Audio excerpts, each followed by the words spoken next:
인도네시아에서 자체적으로 스텔스기 개발에 나섰다는 어처구니 없는 소식이 들려왔습니다. 우리나라가 만든 4.5세대 전투기에 인도네시아 국기가 붙어 있다고 인도네시아도 스텔스기를 만들 역량이 된다고 착각하게 된 것 같은데요. 카이에서는 인도네시아에 완전히 신경을 끄는 건지 대신 폴란드와의 항공우주산업 분야에 전방위적 협력을 추진하고 있다고 합니다. 거기에 폴란드와 대한민국, 캐나다, 영국까지 이어지는 글로벌 우주항공산업 네트워크 구축을 위한 움직임에 나섰다고 하는데 어떻게 된 일인지 자세한 소식 알아보도록 하겠습니다. 지난 10월 20일부터 23일까지 진행되었던 사천 에어쇼에서 KF-21 보람의 전투기가 최초로 민간 공개되었습니다. 카이와 인접한 사천공항에 KF-21 7대의 시제기 중 3호기가 공개되었습니다. 20여 회의 시험비행을 성공적으로 마친 1호기에 이어 이에서 6호기가 곧 시험비행을 실시할 예정입니다. 개발 중인 전투기를 이렇게 이른 시기에 민간 공개한 것은 매우 이례적인 경우인데요. 그만큼 KF-21의 개발이 순조롭게 진행되고 있다는 자신감의 표현인 것입니다. 또한 최근 국내를 찾은 해외 고객에게 어필하기 위한 전시이기도 한데요. 동유럽 최대의 항공산업 클러스터가 있는 폴란드 제슈프시 대표단이 사천 에어쇼에 맞춰 한국을 방문했었습니다. 제슈프시는 폴란드 항공 군수산업의 중심지로 항공우주 산업의 90%가 집중되어 있는 유럽 최대 규모의 항공산업 클러스터가 자리 잡고 있습니다. 폴란드 대표단은 사천 에어쇼에 전시된 KF-21은 물론이고 카이의 생산시설, 항공기 청장비 업체 등을 둘러보고 항공우주 도시로 발돋움하고 있는 사천시와 연합을 맺기로 합의했다고 전해졌습니다.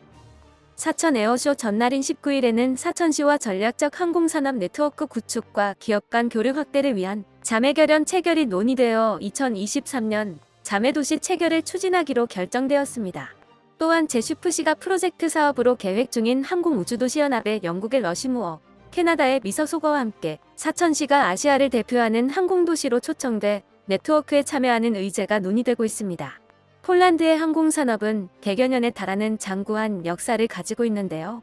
중동부 유럽에서 가장 높은 교육 수준을 자랑하며 연간 1000여 명의 항공기술자들을 제슈프 공대와 항공기재적 공정교육센터 등을 통해 배출해내고 있습니다.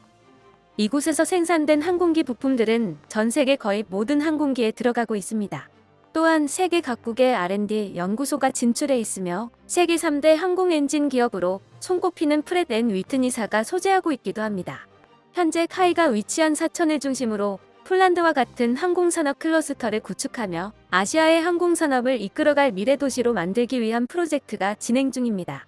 제슈프시는 항공밸리 구축의 성공적인 사례로 두 도시의 협력은 향후 유럽 항공기 시장 진출에 있어서 교두보 역할을 수행해 줄 것으로 기대받고 있습니다.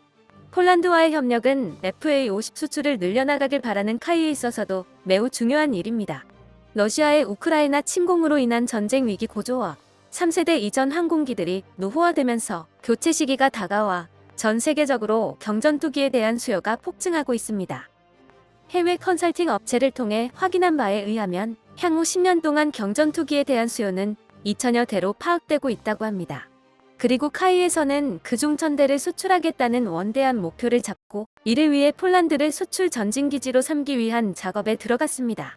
또한 사천 에어쇼에서 폴란드 국방무관이 방문해 전시된 KF-21을 관심있게 바라보며 전투기의 기능과 특성에 대해 문의해왔다고 전해졌는데요.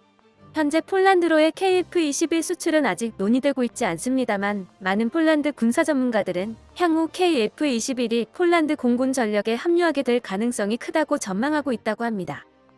FA-50P의 경전투기와 미국에서 F-35 5세대 전투기를 도입하면서 폴란드 공군의 구성이 한국 공군과 매우 유사해지고 있는데요.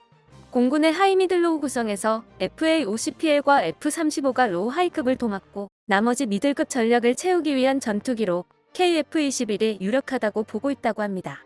여기에 폴란드와의 우주항공산업 협력이 본격화되면서 KF-X 사업에서도 폴란드와 협력하는 방안이 모색 중인데요. 카이에서는 FA-50 폴란드 수출이 단기적인 제품 판매로 그치는 것이 아닌 향후 유럽 시장을 겨냥해 폴란드를 수출 전진기지로 만들어 나갈 계획을 세우고 있습니다. 또한 우크라이나 전쟁이 폴란드의 노동시장에 호재로 작용할 것으로 예측되어 우리 기업의 폴란드 진출에도 유리하게 적용될 것으로 전망되고 있는데요. 우크라이나 전쟁 직후 폴란드에서는 가장 많은 우크라이나 난민을 수용하면서 2022년 6월 기준 약 379만 명의 우크라이나 난민이 폴란드로 입국했다고 합니다. 그런데 이렇게 유입된 인력이 7년 전부터 인력 부족 현상을 겪고 있던 폴란드의 노동시장 공백을 메워줄 것으로 기대받고 있습니다. 폴란드의 실업률은 3%대를 유지하면서 EU 전체 평균인 6.2%보다 낮은 수치를 기록하고 있었는데요. 인력 공급이 원활하지 않아 인력 부족 및 지속적인 임금 인상 압력이 나타나고 있었습니다. 제조업 국가로 경제 성장을 이루어냈던 폴란드로선 치명적인 위기라고 할 수 있었는데 우크라이나 난민들이 폴란드 노동시장에 합류하면서 인력 부족 현상이 해소될 것으로 전망되고 있습니다. 거기에 우크라이나 난민 중에서 대학을 나온 사람이 60% 이상이고 고학력 전문직 종사자도 20% 가까이 차지하고 있습니다. 전체 난민의 63%가 폴란드에서 취업을 희망하고 있어 폴란드 현지에 진출한 우리 기업들의 원활한 인력 수급에도 도움이 될 것으로 예상되고 있습니다. 폴란드와 끈끈한 협력 관계를 구축하고 있는 와중에 KFX 사업의 기존 협력 국가인 인도네시아는 여전히 이해할 수 없는 행보만을 보여주고 있습니다. 지난 9월 인도네시아가 드디어 밀리고 밀렸던 분담금을 올해 지불하겠다고 밝혀왔었는데요. 그 액수가 전체 미납금인 8천억 원의 1%밖에 되지 않는 85억에 불과하다고 합니다. 거기에 내년에 납부하기로 약속한 금액도 460억 원으로 5%밖에 되지 않는 금액입니다. 이러한 추세면 앞으로 20년은 있어야 분담금을 다 받을 수 있을 것입니다. 그동안 인도네시아는 경제난을 핑계로 분담금을 지불하지 않아 왔는데요. 돈이 없다는 나라가 유럽과 미국에선 방산 쇼핑을 이어오는 모습이 포착되어 어이를 상실하게 만들고 있습니다. 얼마 전 인도네시아 국방부 장관이 F-15 구매를 위한 협상을 진행하는 사진이 공개되었습니다. 지난달 21일 인도네시아 국방부 장관 프라보워 수비안토가 직접 워싱턴을 방문하여 미 국방부 장관과 회담을 가졌다고 합니다. 인도네시아는 이 회담에서 F-15EX 전투기 구매를 원한다는 의사를 밝혔습니다. 현재 의회는 인도네시아의 구매를 승인했고 미 국무부는 인도네시아가 최대 36대의 전투기를 구매할 수 있다고 밝혔습니다. 인도네시아는 KF-X 사업 분담금으로 낼 돈은 없다면서 각국 전투기들을 쇼핑하기 시작했는데요. 이전에는 프랑스에서 라팔 42대 구매 계약을 체결했었고 최근에는 카타르에서 퇴역하는 미라지 2000 전투기 12대를 훈련기로 운용하기 위해 인수했습니다.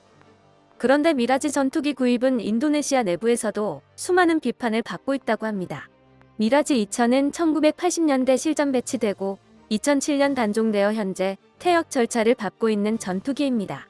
물론 부품도 더 이상 생산되지 않기 때문에 미라지를 운용하고 있는 국가들에서는 막대한 운용 유지비에 골치를 썩고 있습니다. 이 때문에 항공기 실력도 빈약하여 기존의 전투기도 제대로 정비하고 있지 못한 인도네시아에서 운용하겠다는 건 돈 내고 고철 더미를 사오는 짓이라고 비난받고 있습니다. 현재 인도네시아 군대는 다국적 방산 백화점이라고 불릴 정도로 여러 나라의 장비를 운용하고 있는 것으로 유명한데요. 인도네시아 공군에서는 F-16과 수호이 30, 수호이 33, 포크 경전투기, TOC-바이를 운용하고 있었는데 여기에 미라지 2000까지 추가됐습니다. 한 군대에서 미국, 러시아, 영국, 프랑스, 한국제 전투기들이 함께 운용되고 있는 것이죠. 이는 인도네시아 해군과 육군 역시 별반 다르지 않은 상황인데요. 각국 장비마다 규격과 부품이 다르니 정비가 제대로 이루어질 리가 없어 인도네시아군이 운용하는 장비가 고장나거나 추락했다는 뉴스가 지겨울 정도로 많이 들려오고 있습니다. 이러한 현상을 인도네시아의 고질적인 부패 문제와 엮어서 비판하는 시각도 있습니다. 무기 도입 산업을 국가의 안보를 위한 게 아니라 이권 사업과 정치권의 치적 쌓기용으로 마구잡이식으로 진행하고 있으니 이 모양 이 꼴이 됐다는 것이죠. 거기에 이제는 인도네시아에서 자체적으로 스텔스기 개발에 나서보려 하는 것 같은데요. 11월 2일부터 시작되는 인도네시아 방산 전시회에서 공개될 인도네시아 스텔스기의 모업이 공개되었습니다. 쌍발 엔진의 카나드를 장착하고 스텔스 외형 설계를 갖춘 4.5세대 전투기로 I-22 시카탄으로 명명됐다고 합니다. 한국 네티즌들은 이참에 보라매에서 손 떼고 알아서 만들어 써라는 반응을 보여주고 있습니다. KF-21로 대한민국의 기술력을 증명해낸 카이는 더 이상 인도네시아에 신경도 쓰고 있지 않은 듯한데요. 그저 세계 항공기 시장을 공략하기 위한 역량을 쌓고 KF-21을 훌륭하게 완성하여 세계의 대한민국의 기술력을 증명해내기 위해 전력을 다하고 있을 뿐입니다. 그리고 이제 폴란드라는 믿을만한 파트너까지 얻었습니다. 주변국들에게 침략당하던 아픈 역사를 공유하고 있는 폴란드와 한국이기에 국가 안보가 달린 방위산업에 있어 누구보다 좋은 파트너가 될 수 있을 것입니다. 대한민국 항공산업이 아시아를 넘어 세계로 향해 뻗어나가게 될 날을 기대해봅니다. 끝까지 시청해주셔서 감사합니다. 도움이 되셨다면 좋아요를, 다른 이야기도 궁금하시면 구독을 눌러주세요.